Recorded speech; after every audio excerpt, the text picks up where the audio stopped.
correctly with the correct amount.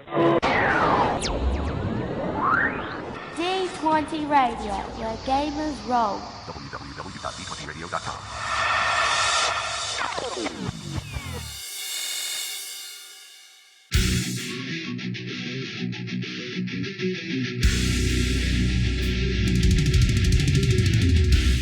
Welcome to Me and Steve Talk RPGs, a podcast where me and my friend Steve try and help you get the most out of your role-playing game experience.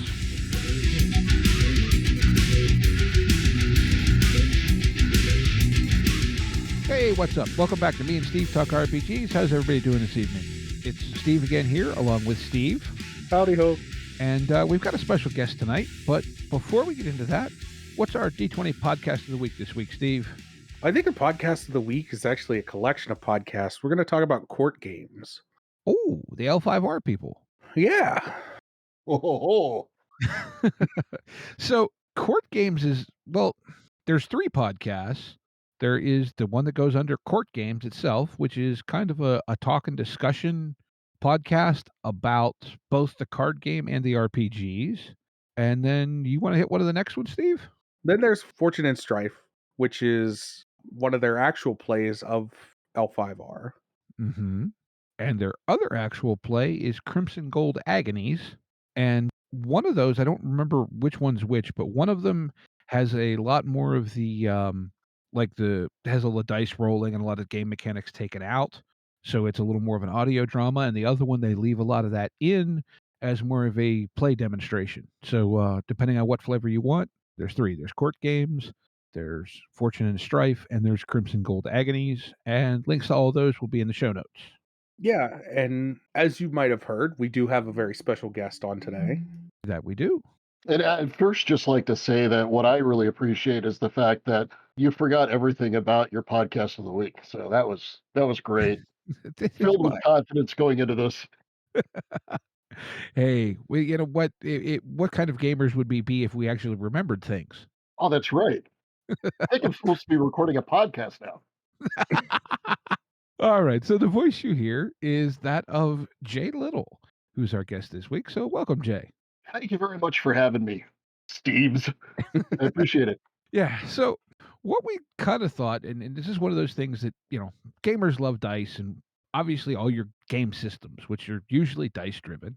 And at least almost every gamer I know is always kind of fascinated by the systems and how they work. At least I know I am, and I've had a lot of those conversations over the years. Oh, yeah. So we reached out to Jay because Jay has the distinction of having actually designed at least three well-known dice systems for different RPGs. And who better to explain the nuts and bolts of game systems than someone who does it? Who indeed? If only you could find such a... Oh, wait, that was me. Yes. See, So, we forgot our podcast. You forgot what you do. The three games that he's referring to would be Warhammer Fantasy Roleplay 3rd Edition, and then the Star Wars roleplay system, the narrative dice system, which is Edge of the Empire, Age of Rebellion, and Force and Destiny, which I did with Fantasy Flight Games, and then the 2D20 system that I designed for Modiphious, that is the engine that drives Mutant Chronicles, Star Trek, Fallout, and a lot of their other big named licensed products. Yeah, recently released Dune. Yes. It's really, really exciting. I knew that I was designing an engine in that particular instance that was going to be applied to other licenses. So I had to keep that in mind when I was designing the core mechanisms, that it was going to be used more broadly. Whereas, I mean, we can get into it more later, but when I was designing the Star Wars system, I knew it was going to be used for Star Wars. And it wasn't later until we kind of detangled it and made it more accessible as the Genesys system to apply to different licenses and intellectual properties and ideas. Cool. So I guess maybe just to start, how did you get into gaming and then into, you know, system design? Because I mean, there's a lot of people that are game designers that maybe tweak systems here and there, but are really more setting people. But as I understand it anyway, you are very much a nuts and bolts system guy and not so much into, you know, writing the settings per se. Well, I'm definitely interested in the mechanisms because I do a lot of board game and tabletop design as well, but my heart has always been in role playing games. In fact, when you mentioned like how did I get started, I played Dungeons and Dragons. I started at 8 years old. My older brother was my first dungeon master, and I still vividly remember I had a character named Corneram who was a fighter, and I was traveling through the sewers trying to fight skeletons with a halberd, and I couldn't understand why I couldn't swing my halberd in the sewers. And then my brother showed me a picture of what a halberd actually is, and I'm like, ah, okay, I see the disconnect. But ever since that encounter, I fell in love with Dungeons and Dragons, played that throughout grade school and high school. And what's interesting is I grew up in southeast Wisconsin, where the heart of the Dungeons and Dragons is evil fire took over in the 80s. I was right in the middle of that, but that didn't dissuade me. So D&D then opened my eyes to so many other amazing role-playing games from the time. You had the White Wolf kind of werewolf series, and Palladium had their series out as well. And I started designing in college. I actually sold my first game in college, and that really got me interested in going, you know what? I want to see if I can do this more. I didn't think of it as a career at that time, but it really got me thinking about games and breaking them down like the way I love baseball. I absolutely love baseball, and I love talking baseball strategy, and I love talking about, oh, look, the way that they're shifting their infielders and all of these things. How what are they going to work together? And it's kind of that same approach with games is I can't just play a game as the gamer anymore. I'm also playing it as a teacher. I'm trying to break it down as a designer. And yeah, I just love the hell out of games. Cool. So, some games, the dice mechanics are much simpler than others. Most of us are familiar with the classic D20 mechanics used in various editions of Dungeons and Dragons, and variants on those used in a lot of other games. And then you have the other big one is D100, and then you have Yeah. dice pools, there's many variants of that. I'm assuming on some level you have to be somewhat of a math head or math nerd just to, I don't know how to say it, but there's a lot of probabilities that bounce around, and I don't know, is that where you start when you go to a dice system, and do you look at what you want the probabilities to be for a given thing, and then how do you manipulate around that? Or So it's funny because you can't see how much I'm laughing right now. But I am about as unmath head as you can be. My wife has a master's in mathematics, which just shines a light on how bad at math I am. But I will say, though, that you do need an understanding of basic probabilities, a bell curve, what the most likely results are to happen, because I have some cautionary tales about what happens when you don't pay attention to math. So here's a real quick anecdote. When I was designing the Warhammer Fantasy Roleplay 3rd Edition, you were building a dice pool with some special dice. One type of die, the purple one, was a difficulty die, and one face was the Chaos Star, like a critical failure. And I designed a high level fire spell that you would roll 4 of these difficulty dice. And if all 4 of them came up with the Chaos Star, you blew yourself up. And I'm like, ha ha ha, isn't that funny? It'll never happen. I just kind of did it as a lark to put on a card. And it's not long after that product gets released that I see someone post on a forum, oh man, you should have seen our game last night. We ran into all these goblins. The fire wizard said, don't worry, guys, I got this. And the next thing I know, we're standing next to a smoldering pile of cinders. Like, holy cow, there's a 1 in 2096 chance of that actually happening. But I never considered that my sample size is always going to be smaller than the sample size of everybody else in the world playing. So, in that regard, you do have to understand and respect math. You have to understand at least enough. For me, I don't go into the minutia of exact probabilities. I'm much more comfortable going, it is more likely to occur, less likely to occur, much more likely, much less likely, and work around those because people end up filling in the blanks or nudging math to suit their particular needs or style anyway. So I just have to get them close. I have to get them near, and then everybody plays a little bit differently. So then they'll take it from there and make it their own. yeah, like you said, I guess it is. You do have to think about, yes, this outcome is an edge case, but it still can happen. And the larger your sample size, someday it's going to come up. Exactly. Yeah, I warn my students that if it can happen, expect that it will happen and make sure that you have designed for that and you're okay with what will happen in those edge cases. Yeah, no, that sounds, and I mean, to a certain point, I guess something like that, and it happening in a moment like that, sounds like that would be a very memorable moment for the players at the table, and especially happening to, a fire wizard or whatever, it's kind of thematic.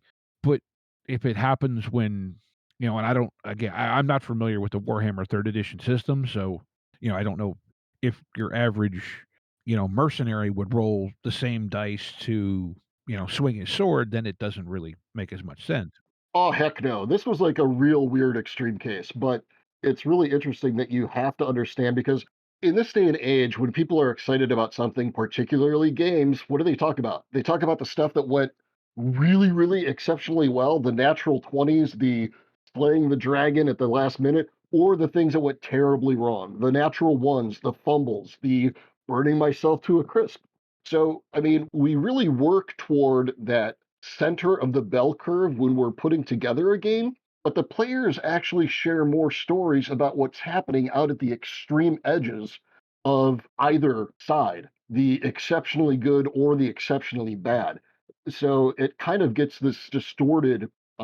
If you weighted these outcomes, there's a much more even distribution of that weight when you take into account how impactful, how memorable, how retellable those stories are. We don't relate the stories or post about the thing that went exactly as planned, where I rolled an 11 and I did an average amount of damage and I defeated that goblin in an average amount of rounds. No, no, no. We talk about the crazy one. Yeah, the either the time that you can't hit anything for 5 rounds, or that, yeah, you roll a crit and one shot the minotaur. My dying bard with his last hit point pulls out a shard of bone from the floor next to him and throws it at the bullet. All right, you got a nat 20 and you'll actually do something. Oh, a nat 20. Let's see what happens, right? Like those are really, really exciting stories we love to share.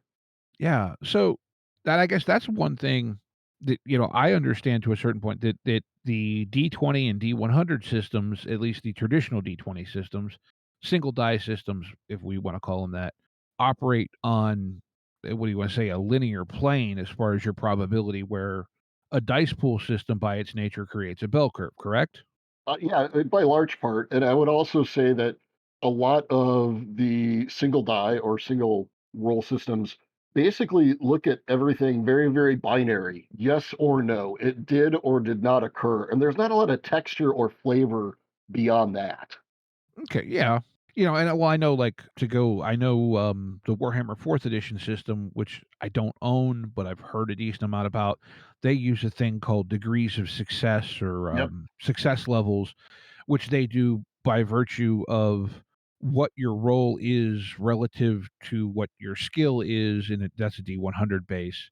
And there's various ways to do that, and so that gives you a somewhat less binary outcome, or a graded outcome, I suppose, but it doesn't work like, as you mentioned, the Star Wars or the Genesis dice system, which is very much a, multi-axis resolution.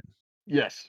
And I love degrees of success because I love the magnitudes of outcomes have some depth and it makes each swing of the sword different because there are multiple things that can occur good or bad, but they still, in my mind, generally occur along one axis. It's the yes or no, I hit or I didn't. The variable now is I hit really well or didn't. It doesn't matter if I slipped in the mud or it doesn't matter if I opened up an opportunity for my buddy. Like those sorts of side effects, the flavor that gets infused, the details that we talk about at the table, but might not be related to a role.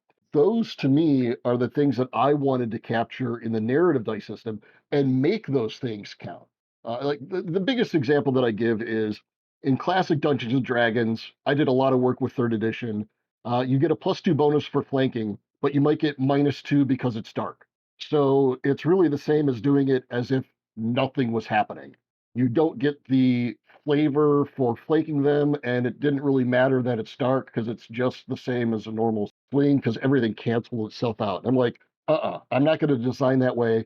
I want all of the details that we talk about. I want all the ways that you describe and set up the scene to matter up to the point that the players are willing to go. Like there's some buy-in that you need with crazy looking dice that use symbols instead of numbers and all these strange colors. But if they're willing to buy into that and describe something and get excited about that, I want it to be reflected in the dice that they get to roll. No, and I like that about the narrative dice. Just call them that for simplicity's sake. But yeah, I think it was for me. It was a little jarring, and it was initially off-putting when I'm like, narrative dice. What are narrative dice? And what do you mean? I got to buy new dice to play this game? Like I've had this bag of dice for years. I like these dice. Now, let me ask you, do you only own one set of dice? No, So you're already used to buying extra dice, and there are dice in your collection that go unused. this is very true. So I hear that argument so much. I've got to buy new dice. Yeah, wouldn't you buy new dice anyway? I've got like 20 sets of Chessex dice that are different colored depending on what role play game I'm doing. When I create a new character for a campaign, I get dice just for that character. And when that character dies or retires, I retire those dice. Thank you. I've been making this argument with people for a long time. It's such a valid argument that I have yet to meet somebody who considers themselves a role player rather than the casual person who joins every once in a while. I've yet to meet a role player who owns one set of dice and that's the only set they ever use. It's a mythical unicorn that doesn't really exist. Now, I will say I am one of those people who has my preferred dice from my collection that I use for pretty much everything. Oh, sure. Yeah. Yeah. Now they're not necessarily a matched set, but I use these D6s and these, D8s and these, D20s, whatever.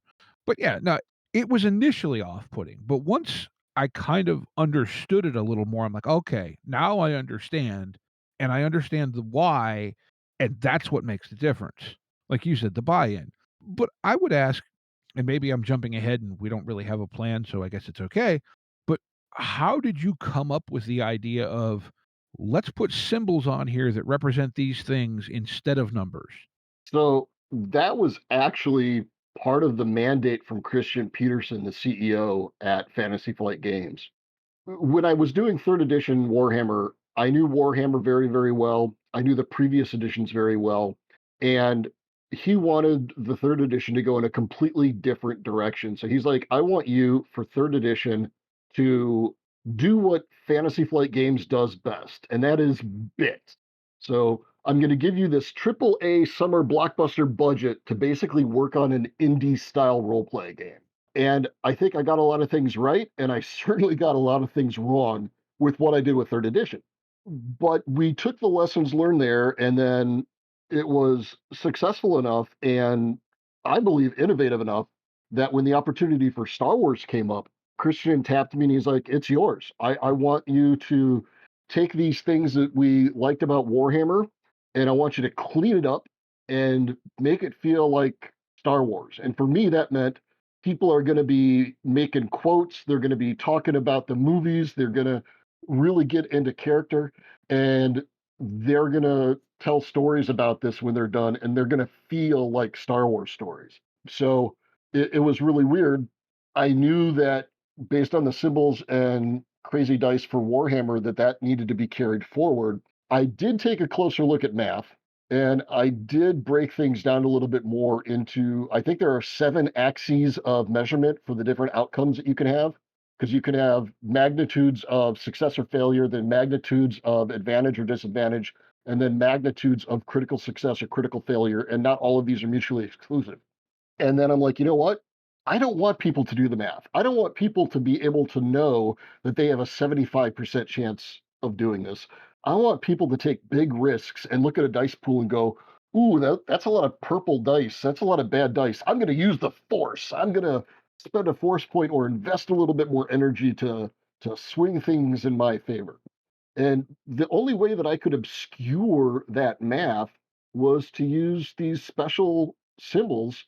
And one of the keys is being able to put multiple symbols on one face of a die. And there are only some dice that you can do that with. I learned the hard way that you shouldn't do that with 10-sided dice because the points at the end get sanded down when they're going through a tumbler in the production process.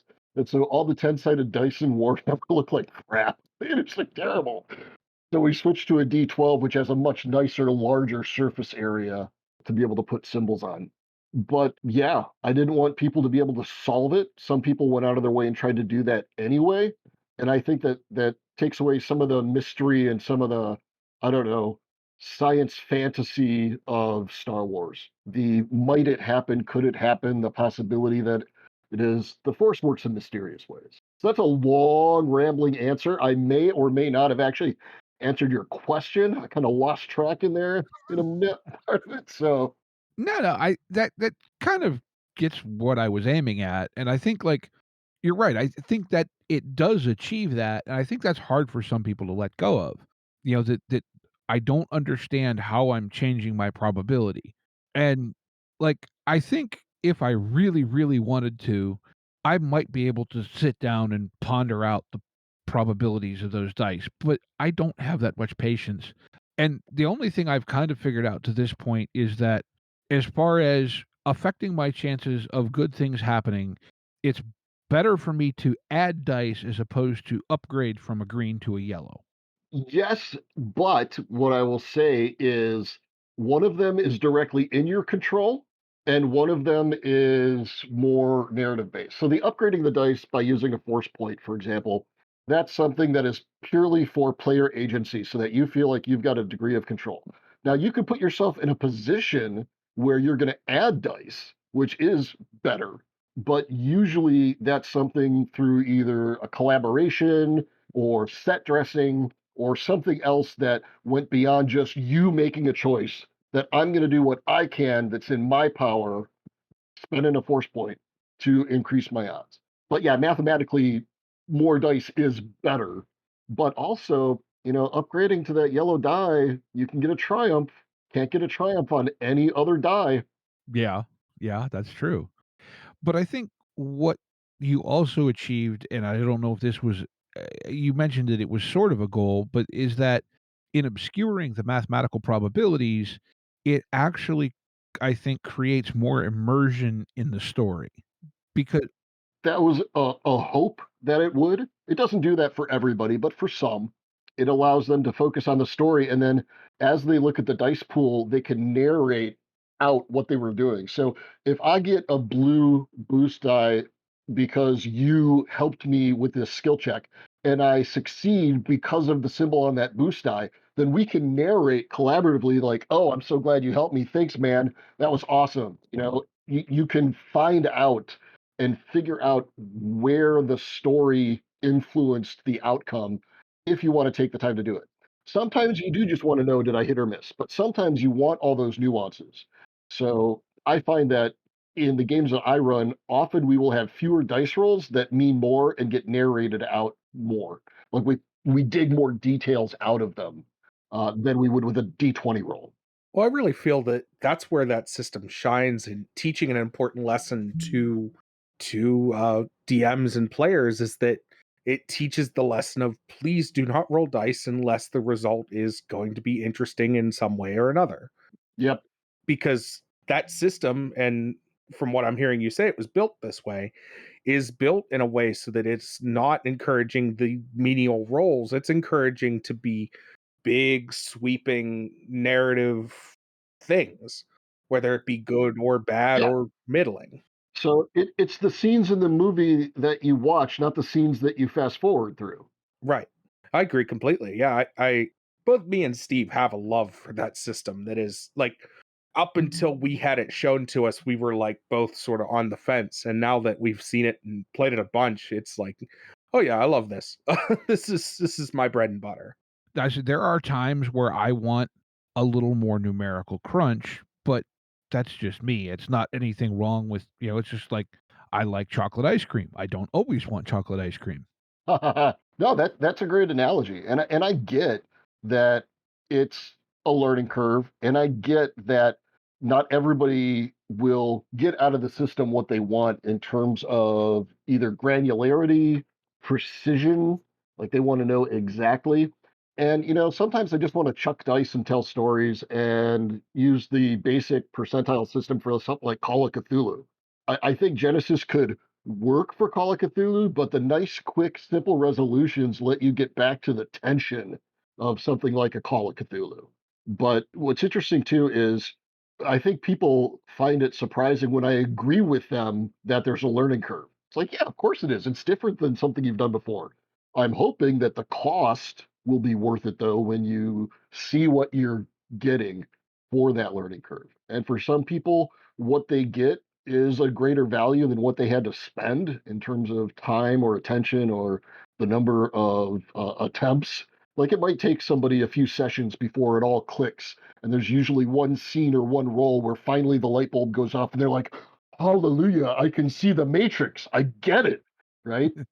But some people that happen sooner than others. I will say, though, that I think there are parts of the narrative dice system that aren't just those dice that people gravitate toward, like the initiative system, and being able to swap out initiative slots and make that part of the collaboration as well. That people like holistically, as a whole thing, that there's more to it than just the dice that help make it Star Wars and heroic. It's just that the dice are the engine. No, I think yeah, that probably does play a factor. I do like that initiative system. It is something that I find really interesting and have considered porting into other games, although I don't think I've done it yet. Well, and the reason I created it was I'd been in a D&D session before this design where the cleric rolled a natural 20 but didn't have anyone to heal, and the rogue rolled a natural 1, so he had missed all of his opportunities to backstab people. And I'm like, well, that sucks. Why can't the cleric distract somebody, giving the rogue the opportunity to go first? I'm like, wait a second. I could do that. I'm designing a role-playing game right now. I could do whatever the heck I want with it. And so I wanted to give people that flexibility. And I find that a lot of people, even if they don't like the dice, I find a lot of people use that initiative system now in many, many other systems. They just like the flexibility that it offers and the teamwork that it encourages. No, I agree. Yeah, that is one of my favorite things there. Now, I have noticed too, and I'm guessing, as you mentioned, being that it was specifically designed initially for Star Wars, and you're telling heroic stories, that the dice aren't perfectly balanced. The number of good symbols on the good dice is not the same as the number of negative symbols on the bad dice. Yep. I think the best example of that is looking at the force die. There are the same number of white pips as there are dark pips, but there are more sides that have dark than light. And it's all based on that quote, is the dark side stronger? No. Easier, more, attractive perhaps, but not more powerful. So there is this imbalance in terms of how they are presented to you, but then like the magnitude might make up for it. But I will say, because there are all these secondary rider effects, the game was designed from the premise of a standard person in a standard encounter with standard skills. So you take your generic scene, they will fail slightly more often than they will succeed, but with a silver lining. So they might fail, but they will set themselves up for success on their next roll, or they are going to help a buddy out. And over the course of a scene, again, a scene that's important enough to tell, then those side effects and those silver linings start to come out more and more often so that you see this sort of momentum building on the side of the player characters heroically overcoming the odds. But when you strip everything else away in a mundane scenario, you should fail slightly more often than you succeed, but you're going to get some advantage along the way so that you can still spin a good story. Or, all right, I missed, but I set you up for a good shot. Or I missed, but I could take another maneuver, so I'll draw my blaster, or something like that. Yeah, and that's achieved actually because the absence of success is failure, not the presence of the failure symbol. Correct. Which sometimes that's hard to explain to people. You just need one success symbol. After everything else cancels out, you just need one success symbol to determine, yes, you succeeded. But there's an awful lot more than just that. So, yeah, you cannot succeed if you didn't roll at least one success symbol, because if everything else cancels out and you're at zero, even if there aren't any failure symbols out there, and it's all just blanks, you still fail, but it's probably not that severely. And what I like about that is if the success symbols didn't come up on your good dice, then guess what did? Advantage symbols, right? So if you don't succeed, there is a greater chance that all of these other good things are going to happen. And those usually have multiple icons on those sides. So, how much work did it take to figure out how many of what symbols to put on which sides? I'm guessing that was a balancing act that took a bit of dancing. So I spent a lot of time on the dice and I had spreadsheets and I went to people like Kevin Wilson, who's a phenomenal designer. A lot of people might know him by name for doing stuff like Descent and Arkham Horror. He is fantastic with math. And so I would go to him sometimes and just get his advice or feedback on different iterations. Made a lot of stickered dice. Um, so many stickered dice. Eventually, somebody helped me with a dice roller, but it took a lot of time. However, I will say that at the end, the math said we should do one thing, but my gut said, no, do this instead. And I went with my gut. So ultimately, like I do as a dungeon master, I went with my gut and did what I thought would make for a better story, not what mathematically looked like the better choice based on feedback I was getting from other people. And some people are like shocked by that. This was a professional game. Why didn't you go with the math? Well, because there's no golden formula for this. There is no absolute right or absolute wrong. So while I did do a lot of math and a lot of research, and this was one of the most important things I've worked on in my life, I definitely did my due diligence and worked hard on it. But it's still kind of fun and inspiring to me that at the end of the day, it was some gut decisions and instinct that I went with, and the system is successful. So it kind of validates that, you know what, you're pretty good at what you do. Not to get cocky, but I do think that I designed a system that it was the perfect time and the perfect place and the perfect set of circumstances that at that moment in time I was able to do something that nobody else was able to do. Now, let me step that back. I had some amazing people working with me, like Daniel Lovett Clark and Corey Kinezka and other designers obviously helped along the way, but there were certain parts of this that were 100% mine that I was like, oh, that's awesome. I'm so glad that worked out. Yeah, it is weird how stuff like works like that sometimes. And maybe to shift gears slightly here, the other thing that I've only recently become aware of it in most cases, but it's something that features in both the narrative dice and the 2d20 system. I'm assuming in your Warhammer design as well, but that's the use of meta currencies, which I think add a lot to the games because, like you mentioned, it gives direct player leverage or GM leverage outside of just, well, let's roll and see what happens. I'm glad you brought that up, and I like the way that you phrase that as meta currency. I'm really, really big on player agency and that the players have a great deal of influence over the outcome. And so even if it's a bad die roll, they feel like they put themselves in that situation, or I didn't try hard enough to make it more favorable, or yeah, sometimes the dice just hate you. But there are, the force points that you can spend, but my favorite one is actually obligation. The system in Edge of the Empire where it's the credit card you never want to have to use. That's how I try to describe it to people. Is you've got the potential to do just about anything you want. Oh, do you need to buy a YT light freighter? Yes. That's fine if you're willing to become an indentured servant to the Hutts. Oh, let me rethink that. Oh, are you completely out of this sort of resource that you desperately need to be able to cure the disease ravaging this planet? Sure, if you're willing to become a wanted person in the sector. So there are these things that the players can do that give both the player and the GM some insight into what their characters are like. And as the GM, every time you make a decision to take on obligation or every time you use a force point, you're giving me a little bit more information. I'm going to take another note on something that might be a hook that I can pull your character into later, some sort of intrigue or some sort of storyline or some sort of plot that is going to appeal to you because you've shown me through your actions now with this meta currency that it's like looking at receipts. What you're buying with that currency is giving me important information about you and your preferences. So I can become a better DM by providing you with those currencies. Yeah, I hadn't thought of it in that specific light that you just mentioned, but I've said, one of the tips that I always tell when, we're talking about GMing tips is listen to your players, and if you pay attention, they'll tell you what they're interested in. But you figured out a way to do that and build it into the system. Yes, yeah.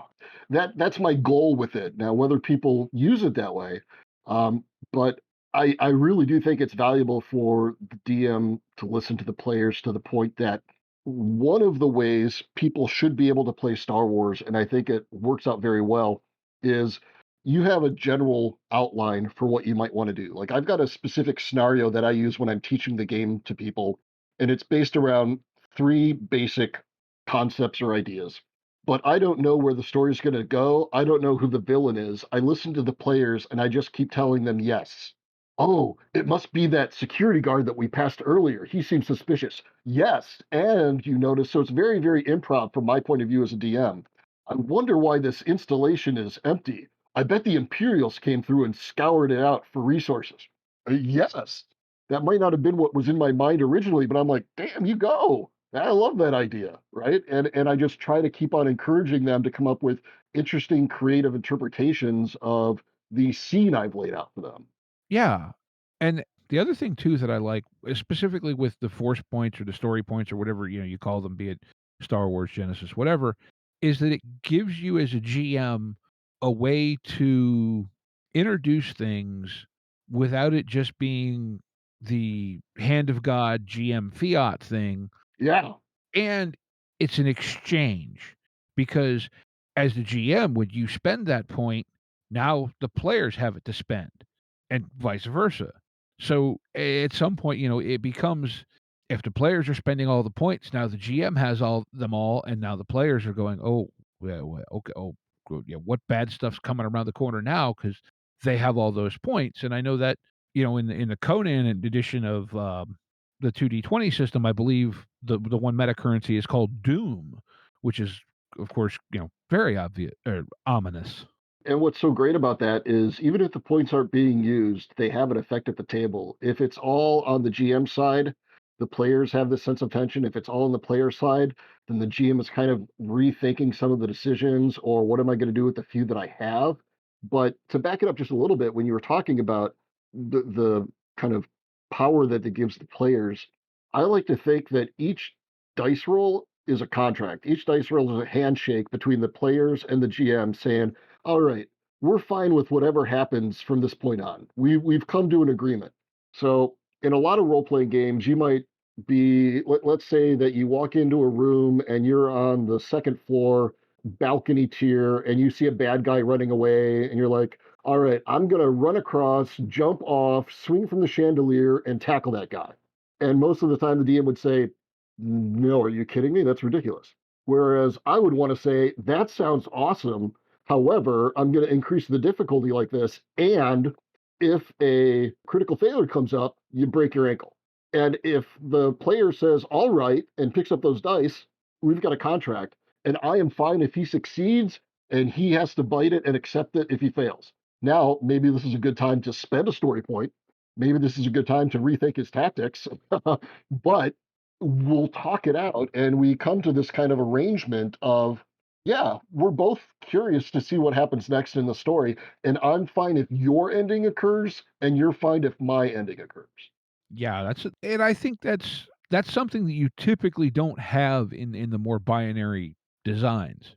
But like you said, for some games like Call of Cthulhu, the dice are used differently, I guess is the best way to say it. A lot of cases, it's not the same thing as Star Wars. Yes, they are more binary, but it so much more of the role play in Call of Cthulhu is about the stuff that you don't roll for. And I know that sounds weird to say because we were just talking about how you don't want to roll unless the result has an interesting impact. But I know what I'm thinking. I can't articulate it well tonight for some reason though. So for me, for Call of Cthulhu, there's like a wealth or a credit rating skill that you can roll to see if you can afford something. But for me, a lot of times it's like I've got an 80, I'm wealthy, I'm well off, I kind of know the sorts of things that I can do, the sort of social tier I belong to. We don't need to roll for that kind of stuff. Mine is higher than yours. I'm in a higher class than you. Like we could just talk and narrate that out. It doesn't necessarily need a die roll. And there are other things too, where for something like Call of Cthulhu, and this is where I think Gumshoe and Trail of Cthulhu work so well, is if there's a clue, somebody needs to find it. So it's just a matter of theoretically everybody rolling until somebody gets a success, or just giving that clue to the person with the highest skill in that particular category, right? So whether it's investigation or ancient history or whatever, this game gets a lot more interesting when somebody gets that clue. So you might as well assume that someone at the table is going to do it. Let's just use this number to determine who. We don't necessarily need to roll it. We can narrate out how it resolves. But yeah, I agree. And it's hard to put your finger on exactly how, but the dice are used differently. And Call of Cthulhu is kind of its own thing where it operates differently than just about any other game because you already give up the idea of trying to protect your character. Things get better when your character's at risk and goes crazy, whereas in D&D you're much more protective of your character. You want to see them succeed and advance. And advancement in Cthulhu just means that you survived all the way into the sanitarium, not that you'd become this big hero, right? Yeah, no, that's a good point. But it also goes to a concept, and I think it's mentioned in the Genesys and Star Wars rules, but the first place I remember seeing it was in Delta Green, the standalone game.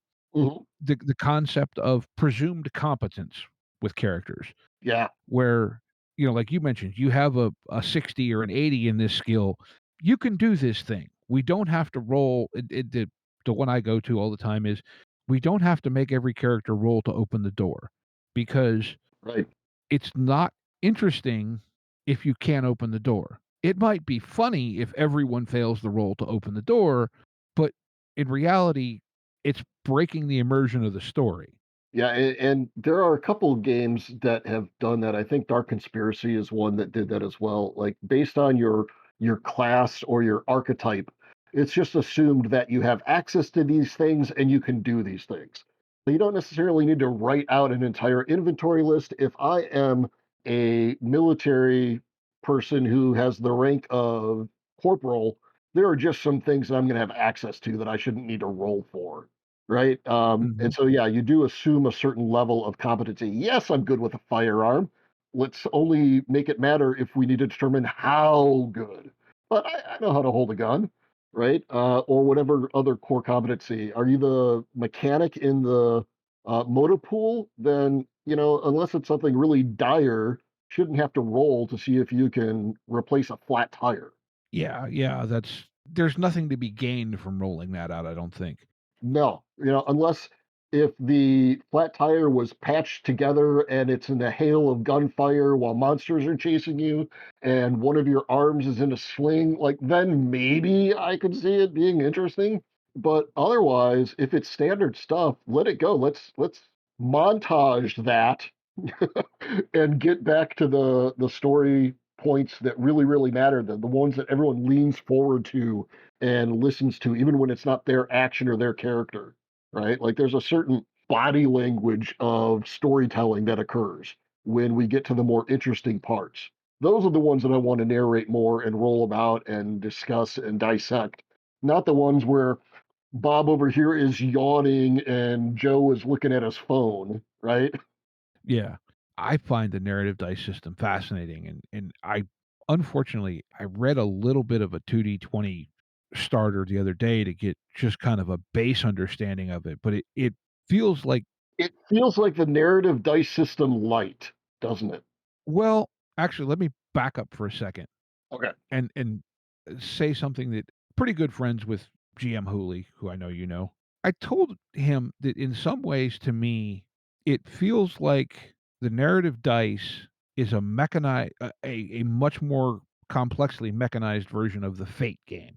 And I don't know if that was an inspiration in any way, if that was a goal, but it feels like what Genesis and the narrative dice do is quantify so many of the things that Fate just wants you to put down as an aspect or whatever, and rely on you as the player or GM to remember to account for as opposed to putting it down in mechanics.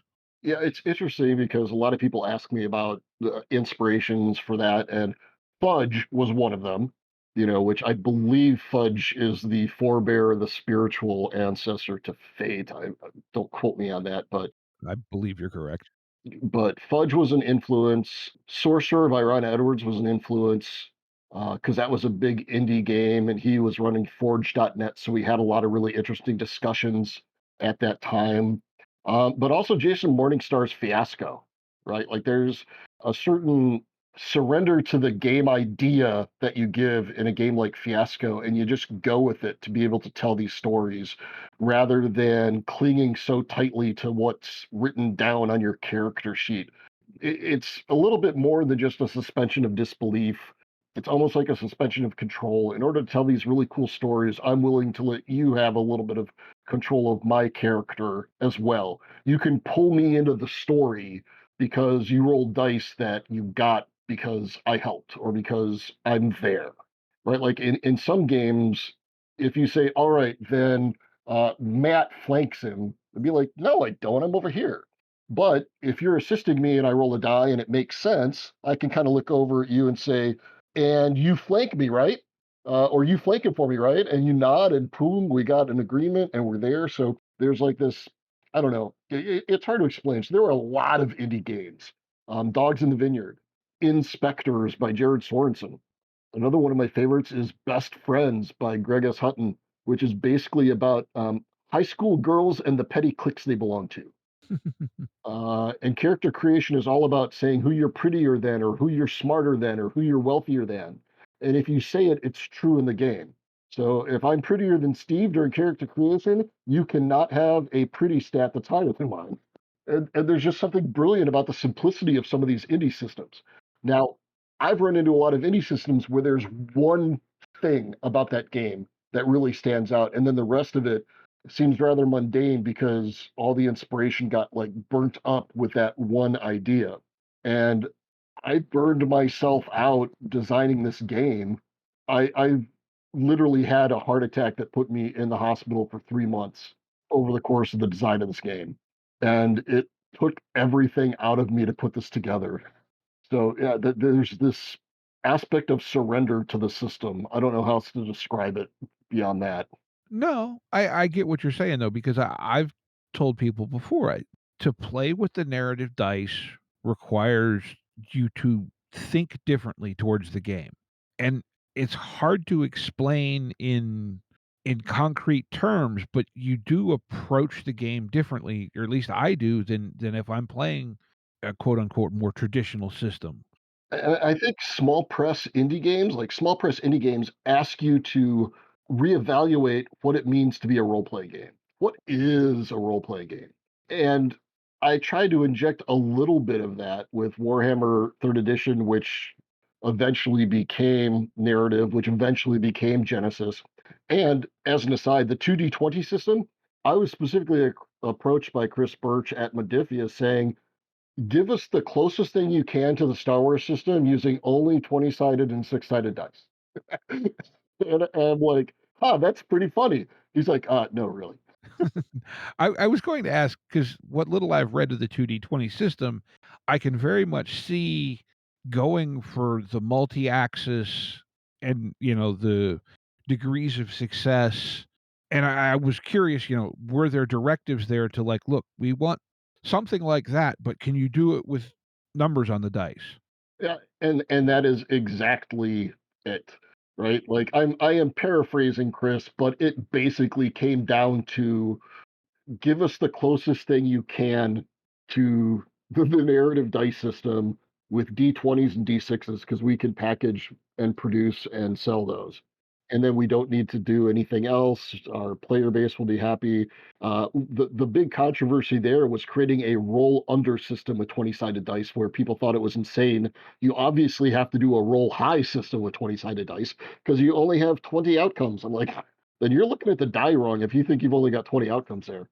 But like there's this supplemental system called Momentum, which tried to capture the idea of advantage, where basically if you don't succeed, there's this pool that starts building, that goes around to the next player, and if they don't succeed, then the pool grows a little bit bigger. I'm generalizing, but yeah, I tried to adapt some of the concepts and see how can I get this idea across using only D20s and D6s. Do we need some meta currencies like you mentioned? There are some in the 2D20 system, but it was a lot of fun using those design restrictions going, what is it about the Star Wars system that makes it special? And if I could only choose 3 or 4 things that I could port over, what would they be? Like there was a lot of planning before I actually went into the design of trying to figure out exactly what it was that he wanted me to deliver. And then I could start looking at mechanically how to do it.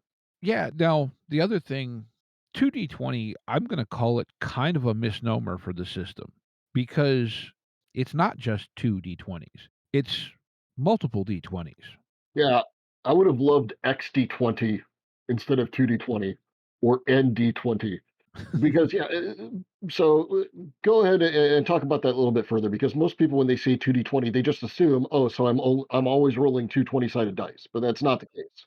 Yeah, by the name, in my head, it went so basically, we're always rolling at advantage/disadvantage, to borrow the D&D terminology, but in what reading I've been able to do on it, that's not the case. You actually roll various amounts of D20 together, and then it is like you mentioned, it's a roll under system, so you're trying to roll under the okay, I'm trying to remember the terms. You're trying to roll under the target number, and then successes is the difficulty, correct? And what's interesting, yeah, so if the difficulty is 2, that means that you need to generate 2 successes.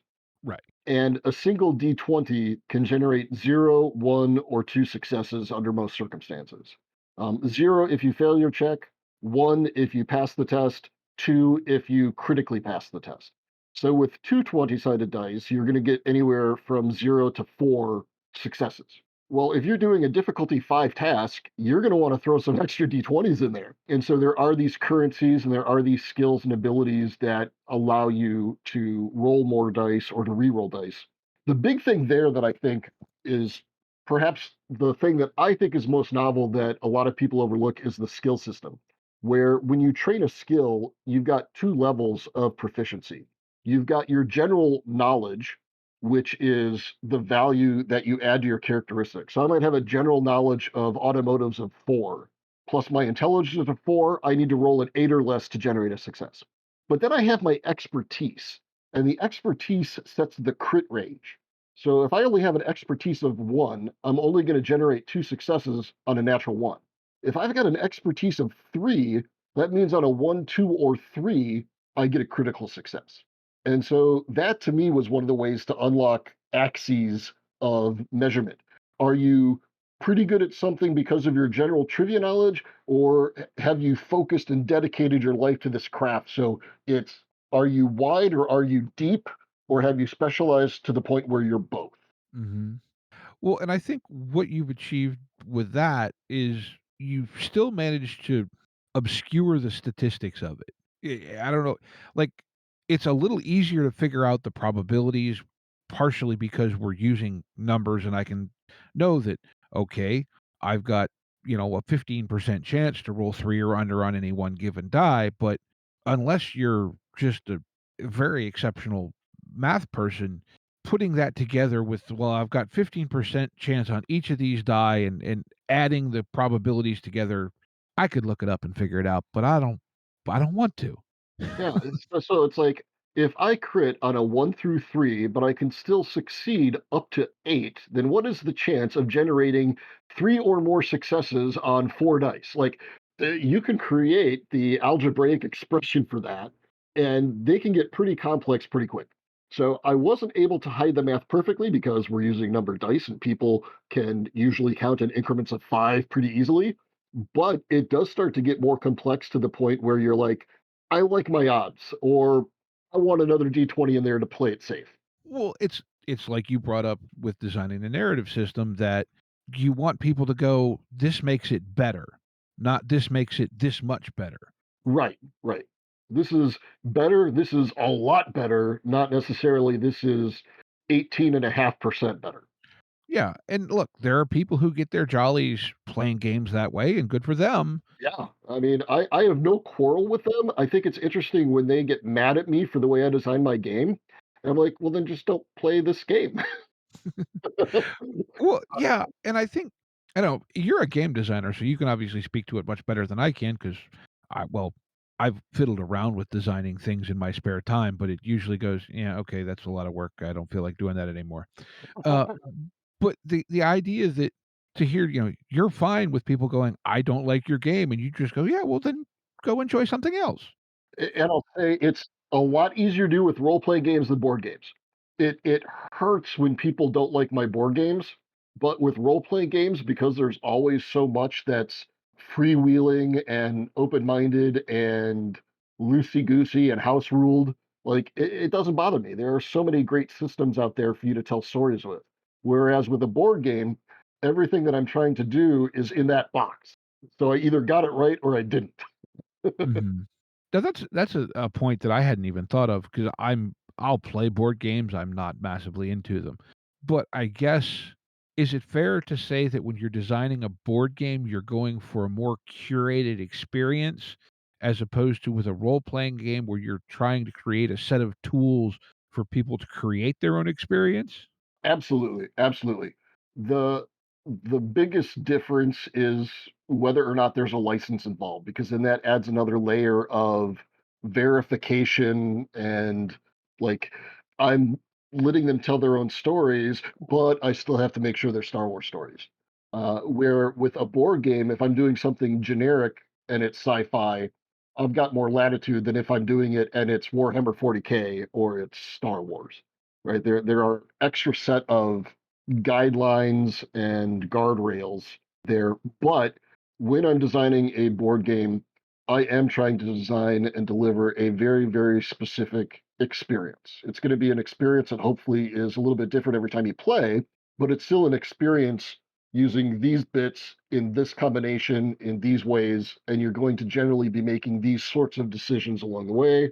And sometimes I feel like I get it right, and sometimes I blow it completely. Steve, are you back with us yet? Yeah, I'm back. I'm sorry. So, sort of ask a question. Did you find any difficulty because you had worked previously on building systems for specific titles? Did you have any difficulty really building the 2D20 system because it sounded like you had the upfront knowledge that it was going to be a sort of a generic system used for multiple different games. Yep. So it was interesting that I thought that would give me more freedom, because it's not bound to one particular IP. But I actually found it really challenging because I was designing not only the generic system at the time, but it was being used to fuel Mutant Chronicles. That was the first game in the 2D20 series. So I knew that I needed a system that could support and play Mutant Chronicles, but I also had to have areas where you could pull back from that because not everything is Dieselpunk, and maybe you could bump up this thing to tell more of the Hyborian tales of Conan, or bump up this thing to be able to tell Fallout stories. Like, I didn't know at the time that it was going to be used for those properties, but just knowing that anything's on the table. All right, it might be used for sci-fi, it might be used for fantasy, it might be used for cyberpunk. What does that mean? What mechanics might I need to scale back, or where might I need to put an opening for a design hook, a mechanic that they can add on top of this? So it was not as easy as I thought it was going to be. It was a lot more challenging because I was designing both the generic and an applied version of the system at the same time. Guess it's kind of like when doing the system where you had a defined IP already, you had a target where with the base of the 2D20, you were like, well, I have to make it work for this, but I've also got to make it work for a whole bunch of these question marks over here. It was a target with a lot of other spinning targets surrounding it that are all going fast enough that I can't quite see them. I know they're there, and I know that there's a bullseye on each one, but I don't know when it's going to slow down enough. So, fortunately for me, once I delivered Mutant Chronicles and the core of the 2D20 system, I mean, Modiphious has access to so many amazing designers that there are people that just know Star Trek and what's going to make a Star Trek story better than me. And obviously, people pulled in for the individual IPs. Like, I would have loved to have worked on Fallout. That's one of my favorite, like, bucket list properties that I'd like to work on. But there were other people that, by that point, had worked on so many other 2D20 systems and know that IP that they could specialize and tailor it to that experience better than I could, going back to my original idea and going back to relearning Mutant Chronicles, then getting caught up with the current state of it with other adjustments that they've made, right? Like it worked out so much better that I was no longer involved in it once I turned over the first one, as strange as that sounds. No, it makes sense in a way because, so to speak, you've taken people who understand what you created and understand the IP they're applying it to. It's had a conversation with someone from a small design company, Studio 404, that does stuff primarily for Genesys, and I think they do a little bit for one of the Green Ronin systems as well. But what they were telling me was that in their opinion, the first thing you need to develop a game is to be an expert in some aspect of it. And so if you've got someone who understands the mechanics and is an expert in the lore, now they can probably fiddle with the mechanics just a little bit and make it do this thing that you need for the lore. Where in your case, yeah, you understand the mechanics, but they understand the lore better. I don't know. That's where my head is, but it's, again, I'm jumbling thoughts. Well, there's a lot more catching up to do if you are brought back to continue working on a system that you did. For example, I'll go to X-Wing Miniatures tabletop game. I designed the core set. I designed the first wave. So I knew that we were going to have Y-Wings. I knew we were going to have A-Wings. I knew we were going to have TIEs and TIE Interceptors. And then I knew that eventually it would need to support B-Wings. Eventually it would need to support the Millennium Falcon. But I didn't design those. So I had to design the ones that were right in front of me, but I had to design them at a level where I knew that things could go up or down from there. Things could get bigger or smaller, more or less powerful.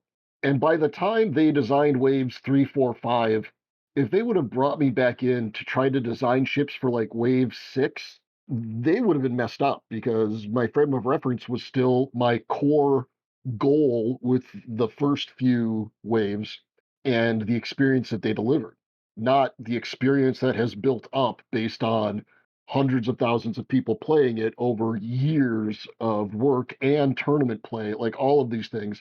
I built it to be this modular, flexible system, and thankfully, a lot of smart people like James Niffen and Alex Davey were put in charge of it, and they were able to take those building blocks and improve on it to deliver a kick-ass experience.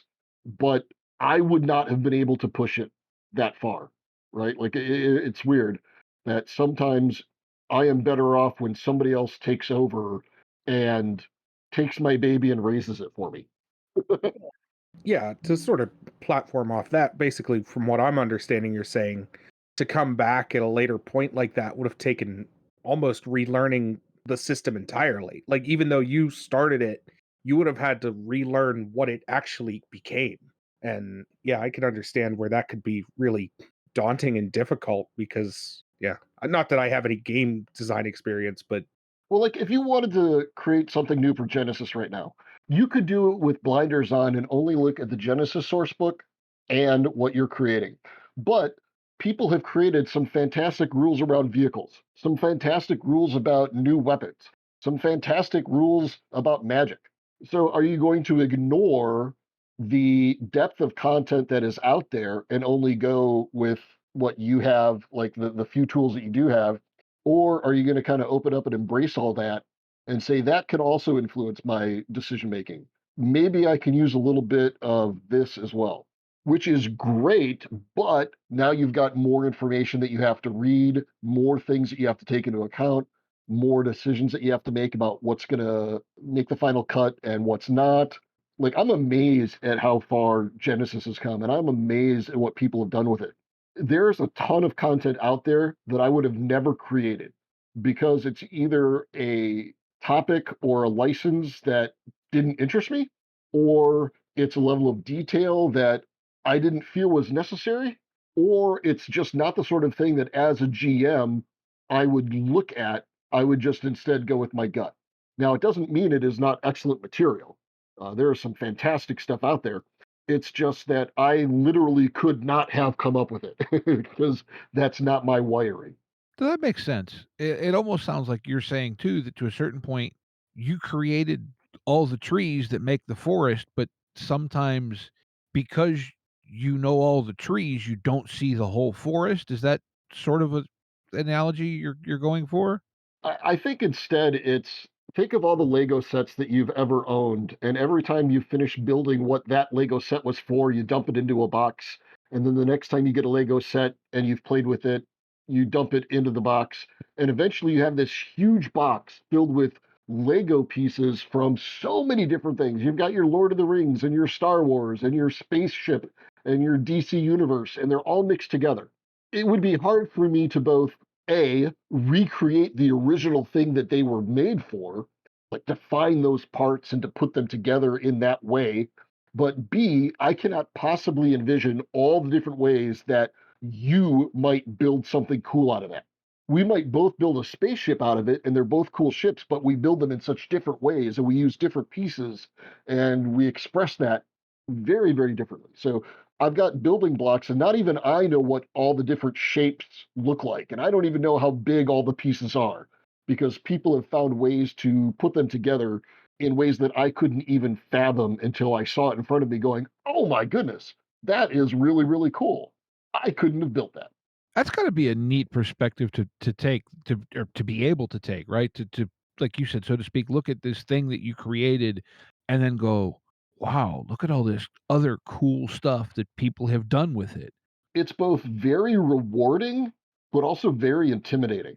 Because sometimes I'll look at that and instead of being uplifting, I don't know, it's that imposter syndrome that gets inside your head and says, you're not really as good as you think you are. And it's just like, well, you couldn't have come up with that idea. Oh, all right.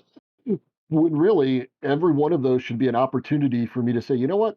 I brought something into the hobby that other people enjoy.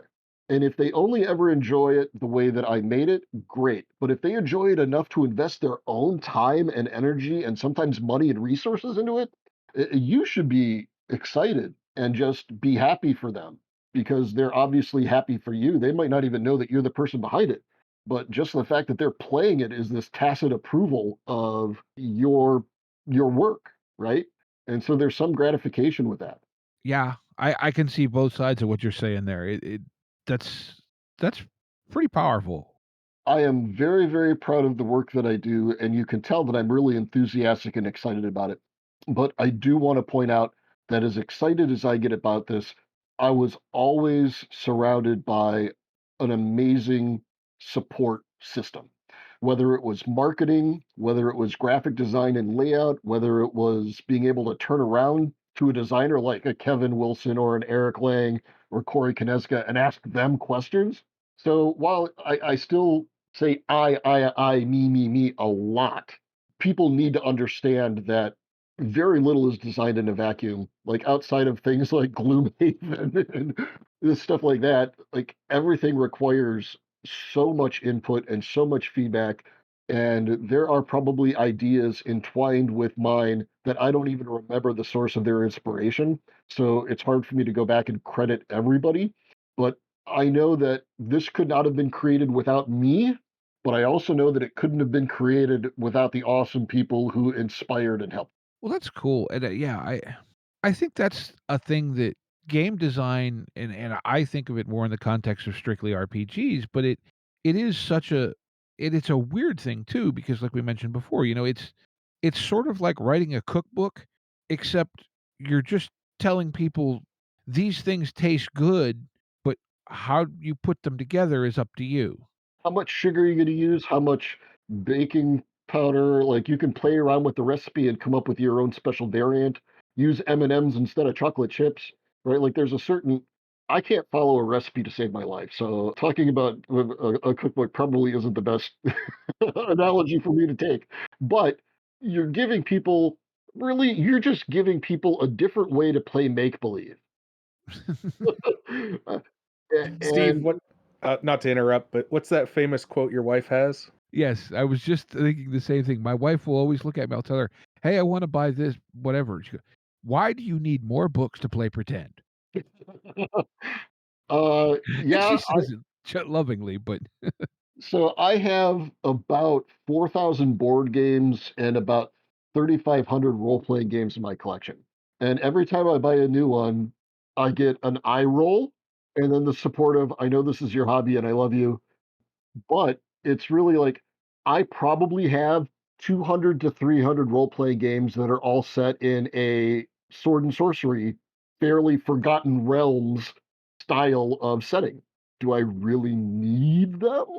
Absolutely not. I can make believe in plenty of ways. Do I really want them? Absolutely. Am I going to play them all? Never. But there's something really rewarding about seeing what other people have done, how other people have interpreted make believe. And to be honest, I'm always looking for ideas that I can steal slash be inspired by. well, right, and I think that's the thing, right? Like, I'm gonna guess that game design in some ways is much like technology in that it expands exponentially. That someone has this idea, and then you pick it up, and somebody else picks it up, and, go, 5 different directions off this one little thing that you picked up out of, Dogs in the Vineyard. But that inspires 5 different things, and then this other aspect, you know what I mean? And then those things, 5 things, and so on. There are a couple of games that I think threw a big rock into the lake and created lots of ripples. And Dungeons and Dragons is the number one game that I think has inspired other games. After that, it would probably be Magic the Gathering. And then you start to get into Euro games like Settlers of Catan. When Dominion came out and this deck building thing was an idea and a concept, suddenly you saw dozens of deck builders. Once Risk Legacy came out, and people are like, wait, you can change your game and add stickers and make it different as you play. Then you started to see a whole bunch of legacy games. But there are, yeah, a handful of these games that once you've put it out there, you don't know what other dominoes are going to fall. You don't know how big a splash it's going to make. You don't know if other people are going to throw rocks in there as well. But like I don't know if you can think back to when Magic the Gathering came out. I think it was 93, 92, 93. But within a year, there were probably 50 other quote mark collectible card games that came in booster pack formats. Mhm. Uh, the industry was forever changed after that. So hopefully you can see my greater point is that there are these games that have these seismic impact, but if a game has enough of an impact that it changes one person's mindset, or it brings one new idea into the industry, or it inspires one person to take up the hobby, then it's still valuable. It's still a cool thing. It's just it's not always the magnitude that matters, but I think the magnitude of some of these things tends to overshadow the coolness of some of these smaller things. Yeah, no, I get exactly what you're saying. It's like I've heard the same analogy made in music that, if you count up all the bands that claim to be inspired by the Velvet Underground, it adds up to more albums than they ever sold. Yeah. I'm a heavy metal freak. I love the thrash metal. So for me, the big four, Slayer, Megadeth, Metallica, Anthrax, and you think about all the people that say that they were inspired by them, and it's just becomes eventually everything. See, I very much like that thrash metal scene. I'd throw Testament in there probably too, but For me, it would be Testament, Death Angel, Flotsam and Jetsam, and Exodus. That's your next four. And then not like I've thought about this at all. Uh, Well, that's just what I was gonna say is you're in good company if you're into that. Like, Yeah, like I think Flotsam and Jetsam is horribly overlooked. But my favorite band of all time, Overkill. Overkill, I think, is I one of the thrashiest bands. Voivod gets overlooked, even though now they're more prog metal. Their original stuff, Rard, War and Pain, Dimension Hatros, classic thrash. This has become a thrash metal show now, and we're going to spin about thrash for the next 3 hours. I that's could do that. that is fine. one of my favorite thrash albums is Schizophrenia from Sepultura. Sepultura, oh my goodness, yes. And sometimes they're easily overlooked because they weren't American, so they weren't the West Coast, East Coast battle of the bands sort of thing that sprung up. Well, and Schizophrenia was one of their early releases. Like, it was before the ones that broke big in the US. That for me, it's a rise. In fact, for one of my class projects, they get to design a game, but it has to be around one of my favorite albums. So this year they got Exodus's Fabulous Disaster, Sepultura's Arise, and one of Flotsam and Jetsam's albums. Now it's escaping me, but like every year I get to pick three more of my favorite heavy metal albums and share it with my students. I That's will also cool. say, speaking of, whenever I am designing, I am always listening to music. I need to shut everything else out and get into the zone. And the zone is either going to be soundtracks like MCU or World of Warcraft soundtracks, or more likely it's going to be blaring heavy metal. You can hear it throughout the house, or I've got my headphones on. But everybody needs that thing that gets them in the zone. I've heard Rob Schwab does things much the same way. I know a lot of people do. Like they need something that puts them in the right mindset, lets them get creative, loosen up. It's like putting on a comfortable pair of slippers. The more comfortable you are, the easier it is to come up with ideas. And for me, heavy metal is one of those things that actually soothes me. You know, a lot of people don't understand how it can do that, but it helps put me in the right frame of mind. It helps me vent and get all of the things that I don't want clouding my head out of the way so that I can focus on game design. I can focus on mechanics. I can play around with ideas that otherwise I might be like boxed out by. Everybody needs that thing.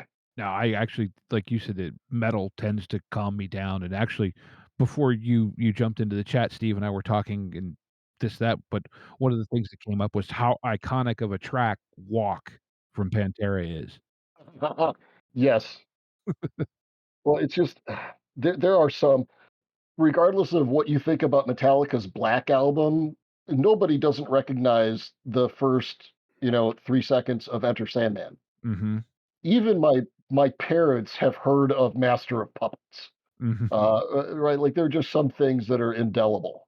Well, my dad, who my dad is a huge country fan, has Metallica's Black Album.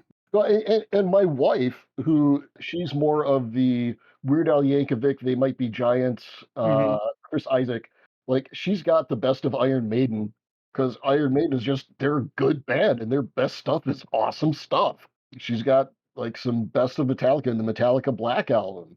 Man, we've really gotten away from game and game design here, but actually, this is all tying back to it, right? I'm going to make this unbelievable segue and get us back to game design.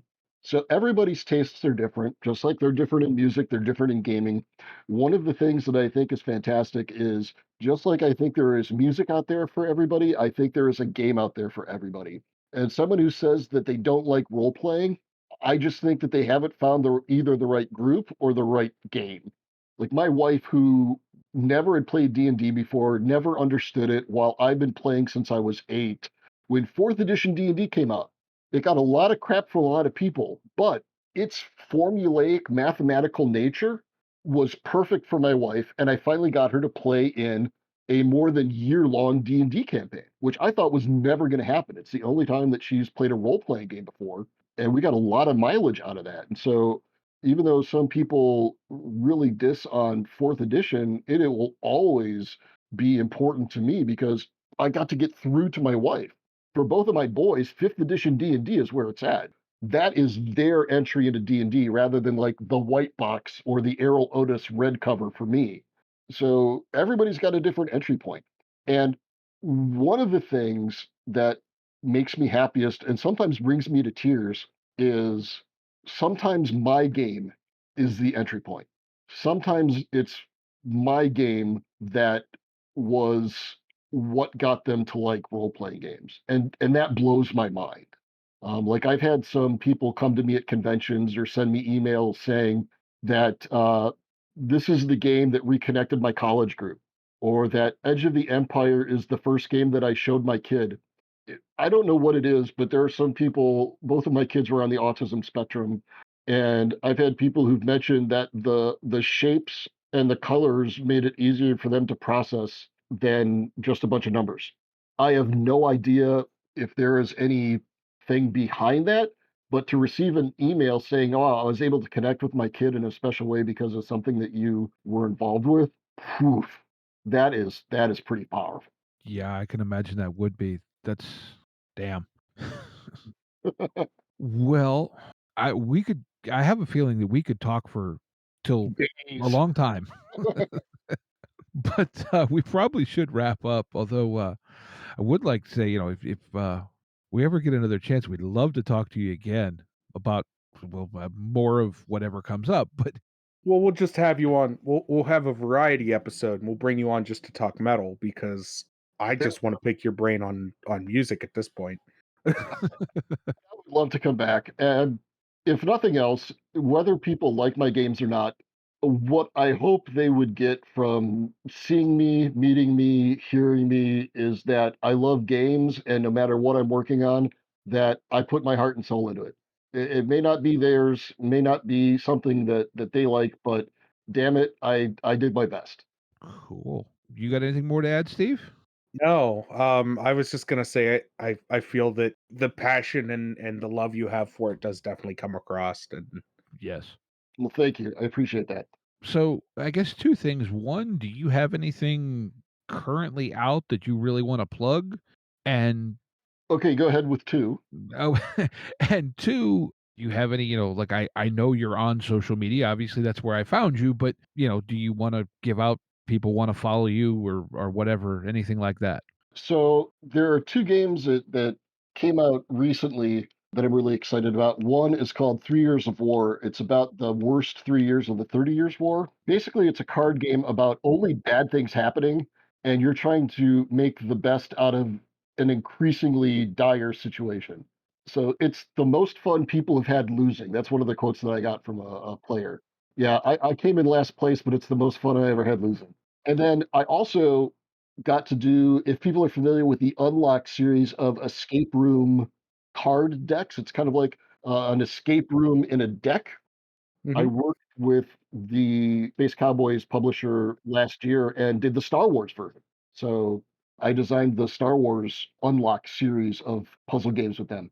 And other than that, I get to work with Ravensburger on a project. I can't really talk about what it is, but I always love it when I get to work with a new publisher. And then I found out that one of the people that I'm working with at Ravensburger is one of the people that I first met and worked with at WizKids like 16, 17 years ago. So it's really cool how connected the industry is. As for media, if people want to find or get in touch with me, look for my painted thumbs. I've always got my thumbnails painted, and I'm always wearing a Hawaiian shirt no matter where I am, always wearing cargo shorts. You can spot me at conventions. Or you can go to my website, which is paintedthumb.com. And from there, feel free to drop me an email. I'm also on Board Game Geek a lot. So, yeah, if you're interested and love games or want to drop a note, then please visit paintedthumb.com. I also put my convention appearance schedule there once we're back to being able to go places in physical space. But yeah, that's kind of what's going on. Very, very cool.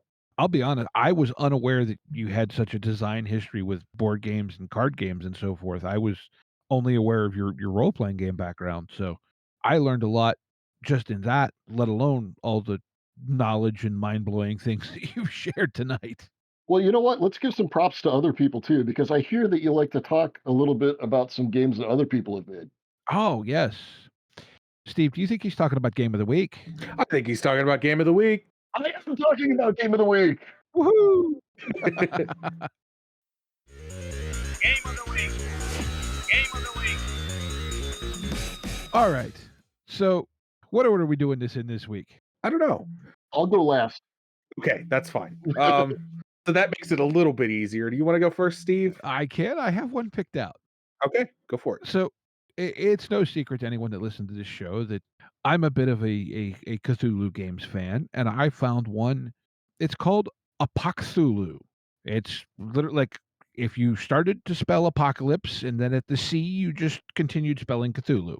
And what this is it's a game based around playing in a world that happened after a Lovecraftian apocalypse happened. And so it's not so much a setting as it is guidelines to make settings based off of, this elder god succeeded in being summoned or whatever. but mechanically, it looks like, and I'm basing this off of the quick starter, which I downloaded and skimmed through. I didn't read it completely, but it looks to be very similar mechanically to Delta Green, and everyone knows that I love those mechanics. Touch of the classic D100 Call of Cthulhu in there too, but yeah, it looks fun. If you want only the PDF, it's about $23 on drive-through. They have print on demand all the way up through hardcover. There is a free quick start if you just want to dip your toes in it, which is about 70 pages, has pre-gens, base rules, a scenario, actually some suggestions on, let's say you play that scenario and you want to keep going with it. There's some, well, you could go this way, and this way, so like I said, the quick start guide is free, and it's, like I said, I think it's a 70-page document, so it has a lot of information in it, and the game itself also looks pretty darn cool. So that's mine. A Cthulhu, I guess is how you'd say it. Very cool. Well, mine is a little bit dark and grim. I have a game called Errant, ERRANTE. It's a game about homeless people wandering a world that has no place for them. It's dark, it's sad, daunting. Not the darkness I thought you were going for.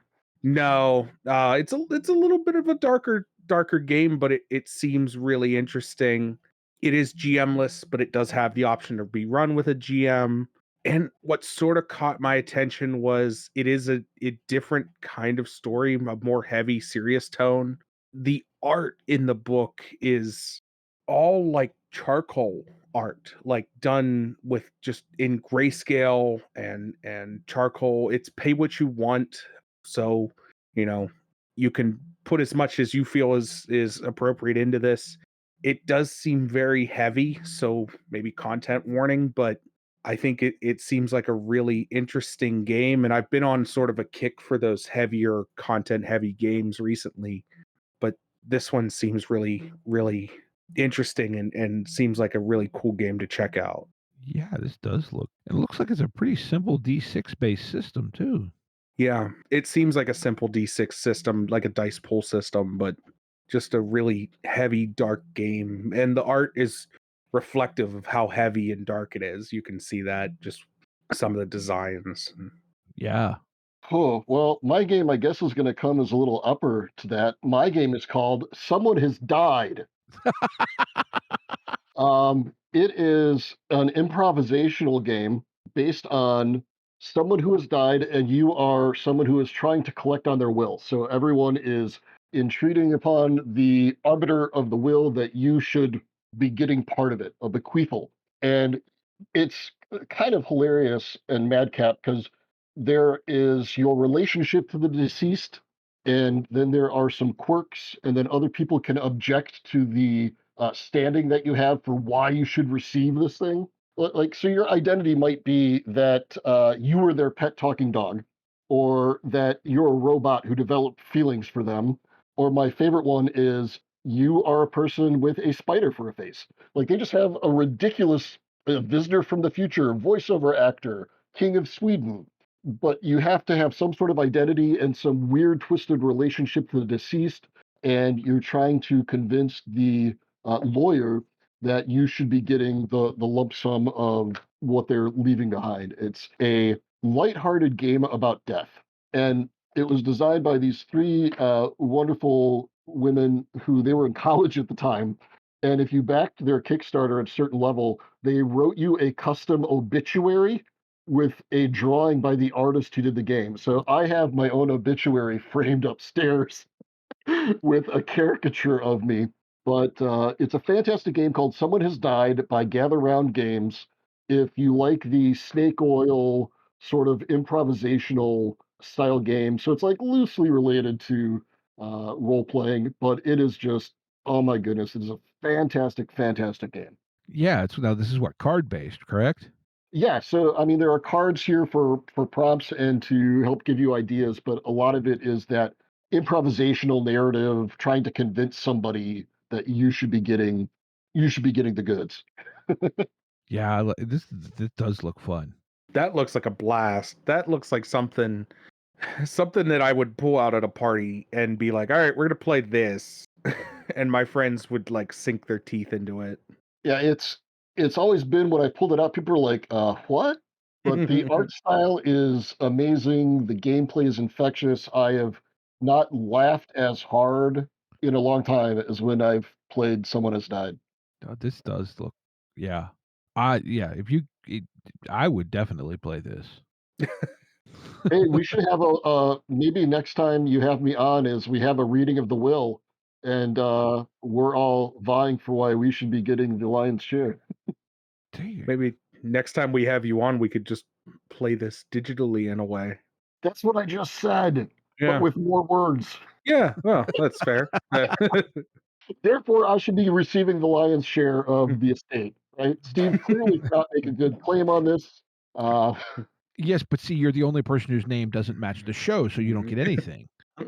Man, you do have a good point there, but And I made a more concise point, so I don't understand. see, and there we go, everybody. You have now just been demoed. Someone has died. I was the king of Sweden. Steve number 1 was a man with a spider for a face, and Steve number 2 was the robot who developed feelings for the deceased.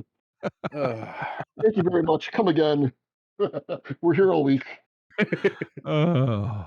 Well, We could be. Isn't that the scary thing? Hey, it's out on the internet. It's always there, right? That's right. Oh, man. wow. All Well, right. Any closing thoughts from anybody? This has been fantastic. I really appreciate you inviting me on. I love talking about things that I'm passionate about, and this basically hit on just about everything in my upper tier of passion. So that was great. I had a great time. well, it's been great having you on, and we really appreciate you coming on and talking to us. Steve said about reaching out, and I was like, yeah, absolutely. What's the worst we're going to get a no? Yeah. No. You mean I could have gotten out of this? Yeah, absolutely.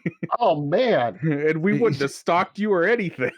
Oh, The next time Hooli just tries to introduce you to a random stranger, go, it's not one of those psycho Steves, right? It's not another Steve, is it?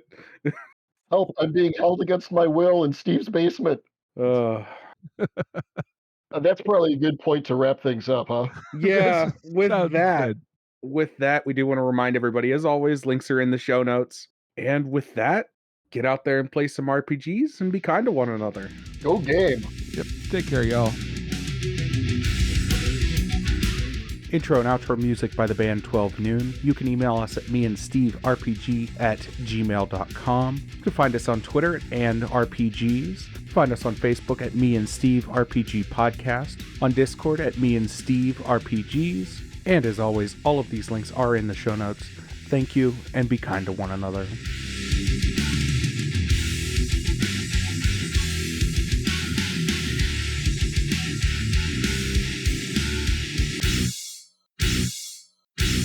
How much for the cigar? Cigar, $20, dog. You gotta go down the street to the store and buy that.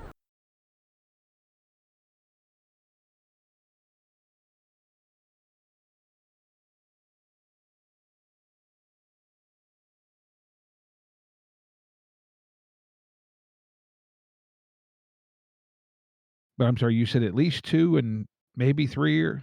I did 2 for Fantasy Flight Games. I did the 2D20 system from Modiphious that got reskinned for like Fallout and Dishonored and all of their licensed Star Trek. And then I've got my own indie projects, but the Woofrup, the Star Wars engine, and the 2D20 system are probably the 3 biggest and mainstream products that I have designed Okay. in terms of customized dice systems. Mhm. Well, I just, I find the whole concept of dice systems fascinating personally, but we can get into that more when we're actually. Yes, a single roll of Star Wars dice has more than 1,800 terminal outcomes. I get nerdy, so I'm completely ready for this. Perfectly fine. Well, but see, to a certain point, that was because I'm fascinated by the math behind the Star Wars dice, but I have yet to have the patience to sit down and figure it out. Thank you. That's the point. I don't want people to figure it out. Well, I think that's, yeah. Well, we'll Just I'll hold say it, Steve. Hold it in. Do a bit longer. We got to get through the intro. All right. All right, I'll hush. It's your intro, I believe. Yes, it is. All right, so 3, 2, 1. I don't like the spot. The spot is a bad place for Steve. Um,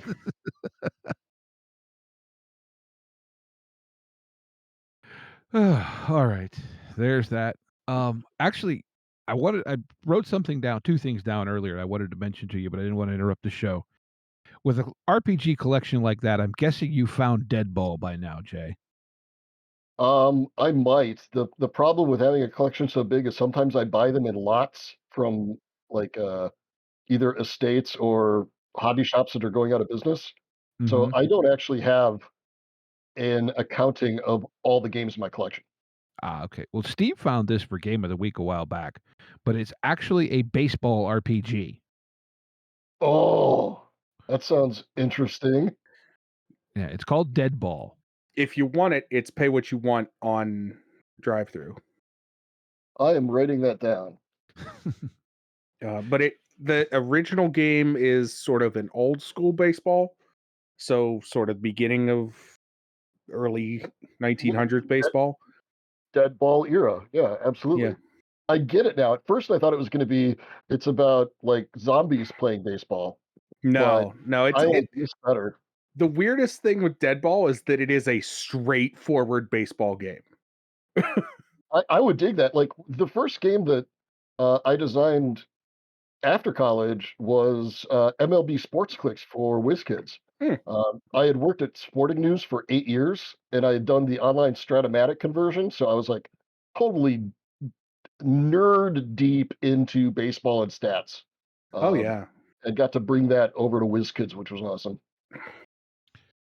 So, and the other thing I brought up, and I've shown this to Steve before, but go on YouTube and type in Zach Brown Enter Sandman Red Rocks, and the thumbnail that's the drummer. It's about 6 minutes and 14 seconds. Give that a watch, but actually watch the video during the guitar solo.